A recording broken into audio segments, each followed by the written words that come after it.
Баршаңызға сәлем, құрметті оқырмандар. Менің каналыма қош келдіңіздер. Менің есімім Раушан.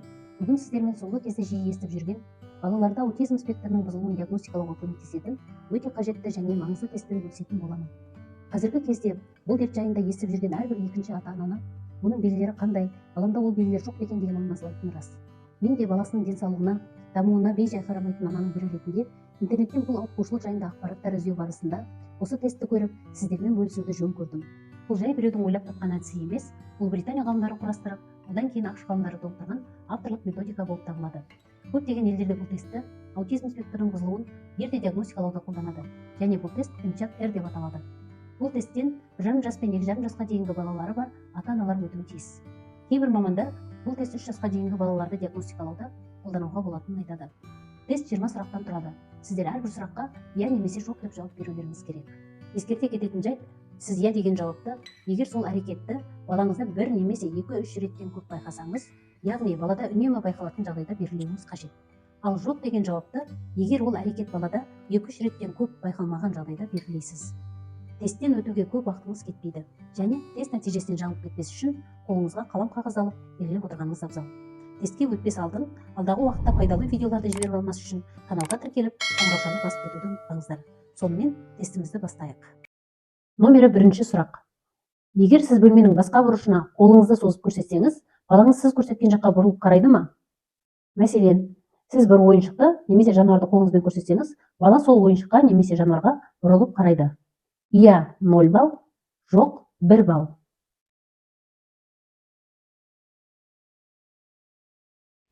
Екінші сұрақ. Сізге баламның құлағы естімейді ме деген ой келген кез болды ма? Иә 1 балл, жоқ 0 балл. Үшінші сұрақ. Балаңыз рөлдік ойындарды ойнайды ма? Мысалы, бос стаканнан су ішкенде, телефонмен сөйлесіп отырған сияқты кейіп танытады, қуыршақтарын тамақтандырады. Иә 0 балл, жоқ 1 балл.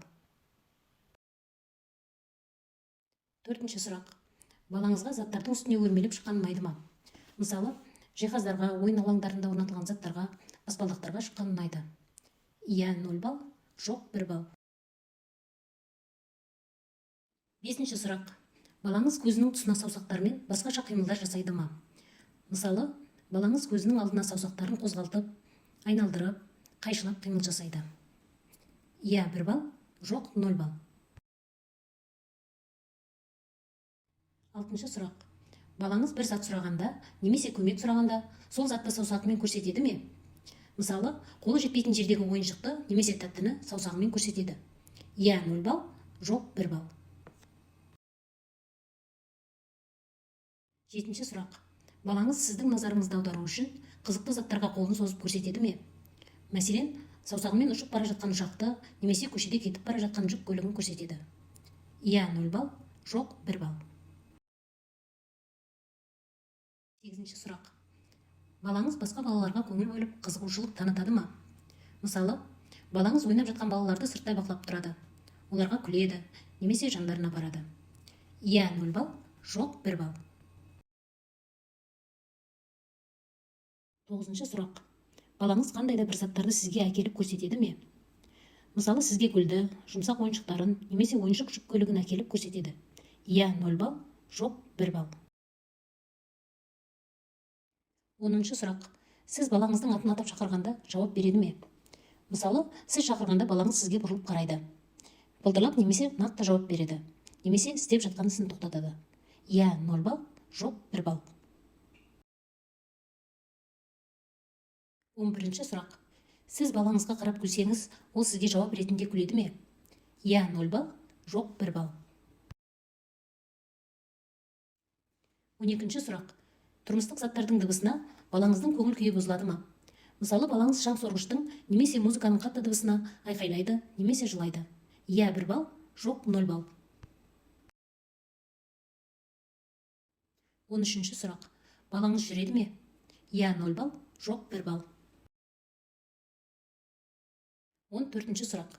Сіз балаңызбен сөйлескенде, ойнағанда, киіндіргенде, балаңыз сіздің жүзіңізге қарайды ма?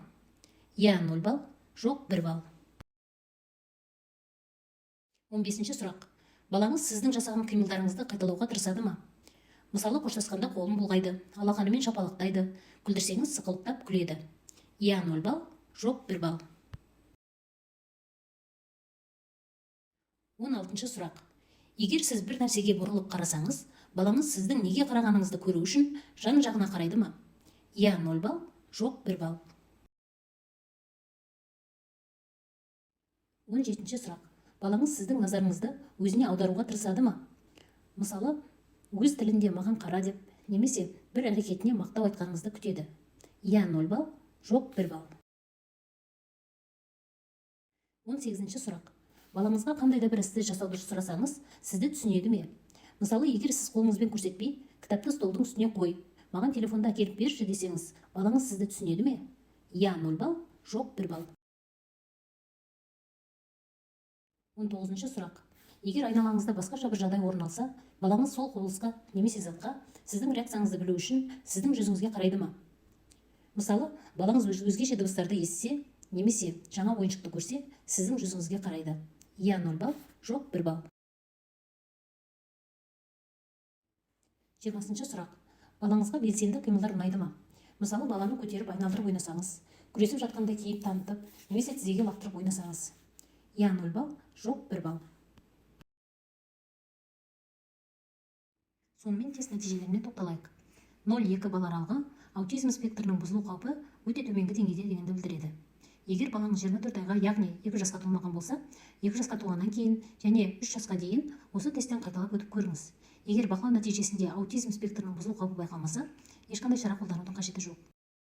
Ал егер бұл тестте көрсетілген сұрақтардан бөлек баланың әрекетінде қандай да бір ақаулар немесе сізді күмәндандыратын қандай да бір әрекеттер болса, міндетті түрде неврологқа, арнайы мамандарға барып кеңес алғаныңыз абзал. 3-7 балл. Бұл аутизм спектрінің бұзылу қаупі орта деңгейде дегенді білдіреді. Егер тестілеу нәтижесі 2 немесе одан жоғары баллды көрсетсе, аутизм спектрінің бұзылу қаупі бар деп есептеледі. Бұл жағдайда бұл қауіпті ерте диагностикалау және алдын алу шараларын жасау үшін арнайы мамандарға жүгінгеніңіз абзал. 8-20 балл аралығы аутизм спектрінің бұзылу қаупі жоғары деңгейде дегенді білдіреді. Бұл жағдайда шұғыл түрде аутизм спектрінің бұзылуын диагностикалау және қажетті шараларды қолдану үшін арнайы мамандарға жүгініңіз. Егер тест нәтижесі жоғары деңгейдегі қауіпті көрсетсе, бұл сіздің балаңызда 100% аутизм спектрінің бұзылуы бар дегенді білдірмейтінін ескертеді. Бұл баланың дамуына кедергі келтіретін басқа да себептерге байланысты ақаулар болуы мүмкін. Сол себепті орта және жоғары деңгейдегі қауіпке шұғыл түрде невропатологқа жүгініп, себептерін анықтаған жөн. Егер бұл видео сізге пайдалы болса, лайк басып пікір қалдыруды ұмытпаңыз. Баршаңызға амандық, саулық тілеймін. Балаларыңыз ешқашан ауырмасын. Келесі видеода көріскенше қош сау болыңыздар.